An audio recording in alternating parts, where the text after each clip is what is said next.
दीपक बघेल जी, भाई समाजवादी पार्टी ये मानने को तैयार नहीं है कि अतीक का मनोबल टूट गया। वो करे ना, उसका मनोबल बिल्कुल दुरुस्त है। ये तो सारा भाजपा और अतीक का फिक्स मैच है। और मसला है ये कि भाई चुंगी का चुनाव है, निकाय का चुनाव है, इसलिए ये किया जा रहा है। दीपक जी, अमिताभ जी देखिए, जाती रही भावना जैसे प्रभु मुहूर्त देखी फिर तैसी, ये अतीक को इसी प्रकार से इस्तेमाल करते थे, चुनावों में जीतने के लिए तो इस्तेमाल करते थे। इसीलिए तो उन्हें अपराधियों की आवश्यकता पड़ती थी, तुष्टीकरण की राजनीति करने के लिए उन्हें घुमाते थे पूरे प्रदेश भर कि किसी प्रकार से जो मुस्लिम वोट है वो उनके पाले में आए। और उसी को आज ये भाजपा के अंदर ये जो हिस्सा है, ये इनकी स्क्रिप्ट का हिस्सा है, इनकी पिक्चर का हिस्सा। हमारी पिक्चर का हिस्सा ये नहीं है अमिताभ जी। हमारी पिक्चर का हिस्सा तो ये है कि आज जो ऐसे अपराधियों पर लगातार कार्रवाई हो रही है, दबिश देने का काम कर रहे हैं। अमिताभ जी, मैं आपको एक बड़ी बात कह दूं कि पहले जो आपने देखा होगा कि बड़े बड़े जो नेता थे और अपराधी थे, उनके घर के बाहर एक बोर्ड लगा होता था रोड पे, जो हम आज भी लगातार देखते हैं कि फला साहब इधर रहते हैं। तो ऐसे ही जो आज बोर्ड है ना अपराधियों के बाहर का, आज उनके बोर्ड पे लिख गया है कि फला साहब कभी बांदा जेल में रहते हैं, कभी साबरमती जेल में रहते हैं, कोई लखनऊ जेल में रहते हैं। तो हमने तो ऐसे जितने भी अपराधी थे, टॉप माफियाओं को जेल के सलाखों के पीछे पहुंचने का काम किया, उनका एड्रेस भी हमने बदल दिया, एड्रेस बदलने का काम किया। आप सुनिए, सबसे संकीर्ण मानसिकता, दूषित मानसिकता तेरा या मेरा, या तो वो जेल की सलाखों के पीछे होना चाहिए या तो ऊपर वाले के ऊपर बात होना चाहिए। और इन्होंने कहा कि इसका महिला मंडल कर रहे था, महिला मंडल नहीं कर रहे और एक लगा के दिखा रहे। इस प्रकार का साहस आप उत्तर प्रदेश के अंदर करेंगे तो आपकी सजा भी ऐसे ही होगी। आप भी कहोगे कि मिट्टी में नहीं मिला दिया था, मिट्टी में मिलाने के बाद में रगड़ दिया। और अमिताभ जी, आज यही परिस्थिति उत्तर प्रदेश के अंदर है, माफिया के अंदर ऐसा जो माहौल लगातार किया जा रहा है, वही भारतीय जनता पार्टी में बनता है। और यही हमारा उद्देश्य है। हमने कहा सेवा, सुरक्षा और विकास और सुशासन, हम उस पर लगातार कायम रहा, प्रतिबद्धता के साथ में हम लगातार काम कर रहे हैं। और इनकी सरकारों के अंदर ही तो संरक्षण देने का काम हुआ। आप बताइए, 2004, 2006 कौन ऐसे व्यक्ति थे जिन्होंने टिकट देने का काम किया? काम मैं बता दूं, 1993 के अंदर बहुजन समाजवादी पार्टी और समाजवादी पार्टी ने उसके खिलाफ प्रत्याशी नहीं बनाया। क्यों नहीं बनाया? क्योंकि वो जाएगा विधानसभा के अंदर आएगा। पिक्चर का अच्छा है तो मैं कपिल जी को बता दूं, कपिल जी अभी तो आपने देखी झांकी है और पिक्चर अभी बाकी है। आप तक पूरी पिक्चर मिलेगी और भारतीय जनता पार्टी नहीं दिखाएगी आपको। ठीक ठीक ठीक ठीक, रुक जाइए सब लोग, रुकिए। ठीक है, ठीक ठीक, आगे बात। एक पॉलिटिकल सवाल उमेश यादव से ले लूं। भैया रुक जाओ, कपिश बाबू अभी रुको। एक पॉलिटिकल सवाल ले लूं, बाकी तो ठीक है। विभूति बाबू ने जो बात कही वो सिद्धांत तौर पर बिल्कुल सही बात है।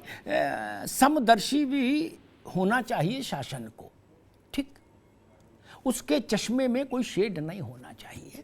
लेकिन ये आदर्श स्थिति है जो कभी होती नहीं, ठीक, ये हम सबको मानना पड़ेगा। ऐसा होता नहीं क्योंकि लोकतंत्र में वोट का खेल है। एक बात कहता हूं, रघुराज प्रताप का नाम लिया कपिश जी ने, ठीक, राजा भैया का है, उनका नाम नहीं लेना चाहिए समाजवादी पार्टी को। 2 दशक राजा भैया जाते थे तो सारे लोग खड़े हो जाते थे रिसीव करने के लिए। क्या सरकारों में मंत्री रहे आपके? पहली बार जो मुकदमा सही है गलत है, मैं उस बहस में भी नहीं जा रहा, ना कभी से भी नहीं, मैं उस बहस में नहीं जा रहा। लेकिन मुलायम सिंह जी के मुख्यमंत्री बनने का अभी नहीं, अभी केवल उमेश यादव नो, मुलायम सिंह जी के शपथ लेने वाले दिन, शपथ के तत्काल बाद जिस फाइल पर साइन किए थे नेताजी ने, वो कौन सी फाइल थी? वो रघुराज प्रताप सिंह की फाइल थी। उमेश यादव जी, देखिए 2 बातें हैं। अभी श्री विभूति नारायण जी डीजीपी साहब जो कह रहे थे, मैं उससे पूर्णतः सहमत हूँ। जब बात अपराध की हो तो अपराधी की कोई जात, कोई संप्रदाय, कोई वर्ग नहीं हुआ करता। वो सिंह है, द्विवेदी है, यादव है, त्रिवेदी है, कोई मायने नहीं रखता। वो राय है, भूमिहार है, ठाकुर है, क्षत्रिय, कोई मायने नहीं रखता, वो अपराधी है। देखिए, अभी कपीश जी की एक बात से मैं सहमत हूँ, सही को सही कहूंगा कि यदि अपराध के खिलाफ का जो डंडा चल रहा है वो सबके खिलाफ, 106 मुकदमे वाले के खिलाफ भी चलना चाहिए और खान साहब के खिलाफ भी चलना चाहिए, ठाकुर साहब के खिलाफ भी, और पंडित जी के खिलाफ भी, यादव जी के खिलाफ भी चलना चाहिए। इसमें किसी चश्मे से देखना बिल्कुल ठीक नहीं। अब दूसरी बात जो आपने रघुराज प्रताप सिंह जी की बात कही, उसके लिए पर्टिकुलर कह दूं कि आदरणीय मुलायम सिंह जी यादव के बहुत अभिन्न, बहुत क्लोज थे वो। और राजा भैया की जो स्थिति है, मैं यहाँ पर एक बात कहना चाहूंगा, हो सकता है कुछ लोगों को ठीक ना लगे। राजा भैया की जो अपराध की स्थितियां और जनता के बीच उनकी जो पैठ है, और राजा भैया का जो बैकग्राउंड है, इन सब चीजों में थोड़ा सा अंतर है। इसके बजाय यदि कुछ और भी अपराधी हैं जिनका अभी कपिल जी नाम ले रहे थे, कि उनके खिलाफ भी समदर्शी तरीके से देखा जाए तो वास्तव में प्रदेश उमेश बाबू एक मिनट रुकूंगा। रघुराज प्रताप जब जेल से छूटे तो नारा मालूम क्या लगा था? नारा लगा था जेल का फाटक टूटा है, राजा भैया जेल के फाटक टूटे हैं। सुनो भाई, राजा भैया छूटे हैं। और उन्हें लेने कौन गया था माला लेके, पता है? पहली माला किसने पहनाई थी? इसलिए मैं कहता हूं ऐसा मत बोलो।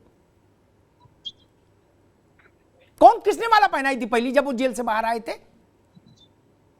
नहीं, वो उस बात से मैं सहमत हूं, अपराधी को एक निगाह से देखना चाहिए, बिल्कुल इस बात से हम सहमत है। सरकार किसी की भी हो, इसमें कोई भी, जब आपने मुझसे व्यक्तिगत अपने मन की कहेंगे, मीठा मीठा गप गप और कड़वा कड़वा थू करेंगे, ये जो कह रहे हैं ये तो मुख्तार अंसारी के बच्चे को टिकट दिए हुए हैं साहब, वो भी बिक्री करके।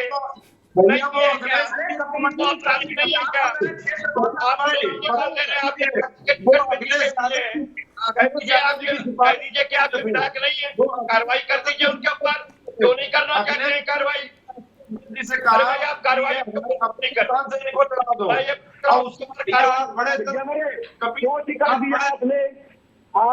क्यों दिया? वो तो आपके विधायक है, आप मुख्तार के लोगों को पाल रहे हैं और दुनिया पर ज्ञान बांट रहे हैं। भारतीय समाज पार्टी के छड़ी मिसाल से लाया गया, और भारतीय जनता पार्टी ने आपके राजनीति में हमला कराया और आप तो वहीं जाके खड़े हैं। ठीक, एक मिनट रुकना होगा, एक मिनट, दोनों लोग रुकिए। धीरेन्द्र राज जी, आपने अपनी सर्विस में नेता भी देखे, अपराधी भी देखे, अपराधी नेता बनते देखे, ठीक? नेताओं को अपराध करते देखा प्रचुर मात्रा में। कोई ऐसी पार्टी है क्या उत्तर प्रदेश में जिसने अपराधी न लड़ाए हों चुनाव में? नहीं। कोई ऐसा बड़ा नेता है जिसके बगल में अपराधी ना आते जाते घर में रहे हों? हाँ, बिल्कुल सही कह रहे हैं आप। तब हल्ला क्यों मच रहा है? अरे मैं जिसके खिलाफ कार्रवाई हो रही है उसी का स्वागत करो। नहीं, एक बात मैं कहता हूँ, देखिए जी धीरेन्द्र जी, थोड़ा जी मुझे ये कहना है कि यद्यपि थोड़ा ये कटु बात है, हो सकता है लोगों को खराब भी लगे। देखिए, राजनेता के लिए उसका राजनीतिक हित सर्वोच्च होता है, चाहे वो किसी दल का राजनेता हो। मैं स्पष्ट रूप से कह रहा हूँ कि राजनेता के लिए उसका राजनीतिक जो उद्देश्य है, राजनीतिक हित है, वही सर्वोच्च है, ठीक है? उसके बाद सब कुछ चीजें हैं। अब ये राजनेता लोग चाहें, राजनीतिक पार्टियां चाहें, तो इन अपराधियों को हम कहते हैं किसी भी ये जो कोर्ट में ट्रायल हो रहा है इसकी जरूरत नहीं है। राजनेता खाली अपनी पार्टियों से निकाल दें जो बड़े अपराधी हैं, तो आधा मामला माइल्ड हो जाएगा, न्यूट्रलाइज हो जाएगा। केवल अपने राजनीतिक दलों से, कौन नहीं जानता है कि बड़ा अपराधी कौन है? इसमें किसी जांच की आवश्यकता नहीं है, सब लोग जानते हैं। तो केवल ये राजनीतिक पार्टियां इनको कहें कि हम निकाल के सट आउट करते हैं, फिर देखिए ट्रायल क्या होता है। इनको जूते पे चौराहे पे इनका स्वागत लोग करने लगेंगे माने, जो बड़े बड़े माफिया हैं माने। लेकिन सबसे बड़ी समस्या तो यही है कि राजनीतिक दल इनको पालते हैं, पोसते हैं, और तंत्र फिर मजबूर होकर उनको पालन पोषण करता है, वो भी उनसे लाभ लेता है, फायदा उठाता है, कुछ डर के, कुछ मिल के, कुछ भ्रष्टाचार से। बड़े बड़े लोग जो हमारा तंत्र चला रहे हैं लोग, चाहे हमारा जो भी सिस्टम है जिसमें जो लोग तमाम लोग आते हैं, मैं बार बार क्या नाम लूं, सबका माना जो है।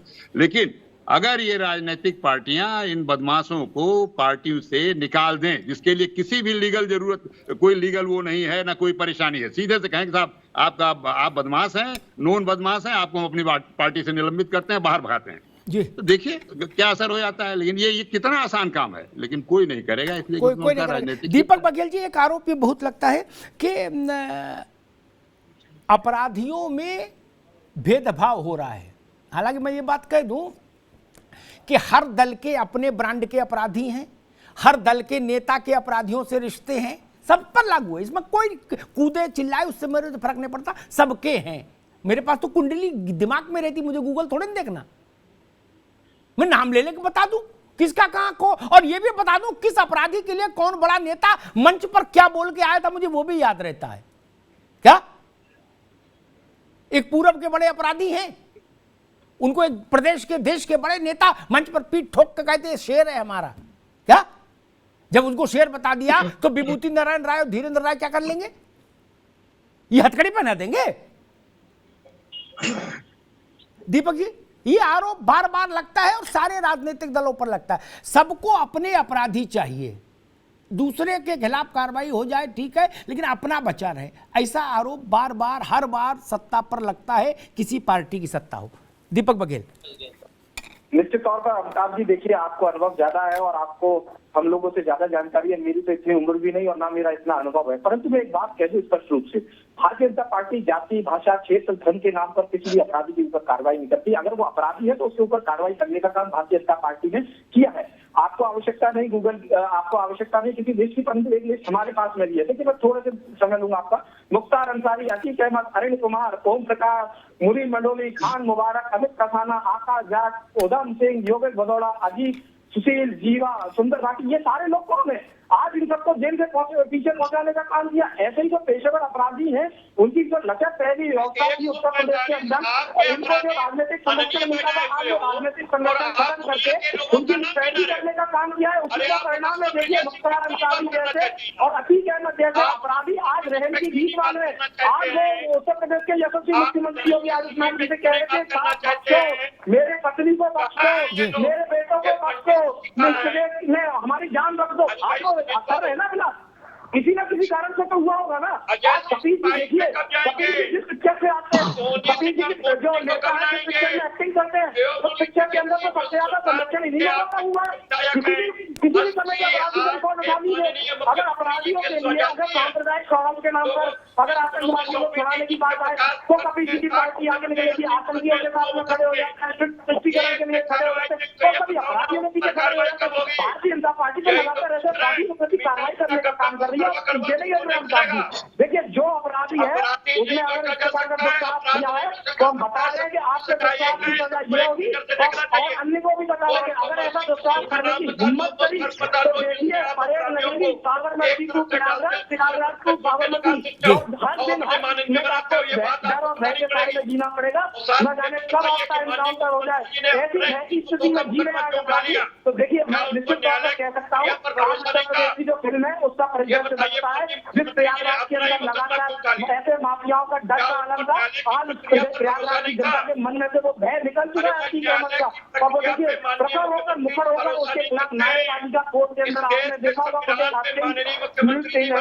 दिखाया गया था। वो आज के सामने आ रहे और यही जनता कह रही है, चाहे वो आपकी माता जी हो या उनकी पत्नी हो, वो भी कह रही है कि लगातार अगर किसी ने कार्रवाई करने का काम किया तो उत्तर प्रदेश के यशस्वी मुख्यमंत्री